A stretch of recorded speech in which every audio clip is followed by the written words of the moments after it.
نوبت پایی پشتی دری بانک و نزد بانکمت‌ها. عید و عرفه خرج معین دارد ولی ساکنان میگویند پول نیست. 2 روز است که شهروندان نمیتوانند نقدینه بگیرند. بانک‌ها استراحت داشتند، بانکمت‌ها یا کار نمیکنند یا پول ندارند.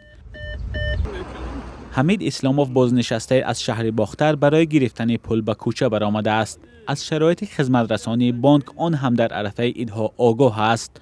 میگوید نمیداند نقدینه پیدا میکند یا نه. پول هسته نیست افتامده میگوید نیست میرم پولش باشد او چیزا میستم اما کارتر میپسند میگیرم همه اگر اومدم یا 10 میلیون 15 میلیون دیگه زیاد نمیستم آدم بسیار باشه.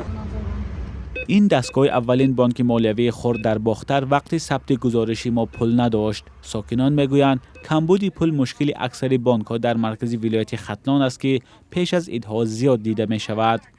در این حالت‌ها نگروز که بسیار میشه اینه که طلبات بسیار میشود. در این حالت‌ها ممکن است که یکم پول نباشد یا که تمام شده باشه بانکمات‌ها این حالت‌ها دیده میشود. که طلبات بسیار میشد از حالت مقرری طلبات بسیار میشد. نمایندگان بانک‌ها در شهر باختر حاضر نیستند در مورد سرگردانی مشتریان و کمبود پول در بانکمت‌ها صحبت کنند. مشتری‌ها میگویند از حساب نفقه‌گیران که همشان در وقت پول میگیرند کمبود پول به میان میآید. آدم بسیار است از حساب ناحیه‌های وقت و کوشانیام که از شهر اومده میگیرند نفقه در یک وقت میشه. بانکمت‌های اون ناحیه‌ها که نقص کار نمی‌کنند این بانکمت‌های این آدم‌ها اومده بانکمت‌های شهر در یک وای زیادی میره نوبت پایی میشه.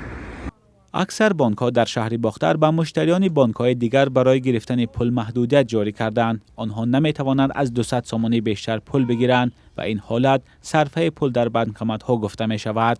امانت بانک دولتی در منطقه باختر 70 ترمینال یا بانکمت دارد ولی اکثریت آنها در عرفه عیدها که طلبات مردم به پول زیاد می شود پول ندارند یا کار نمی کنند.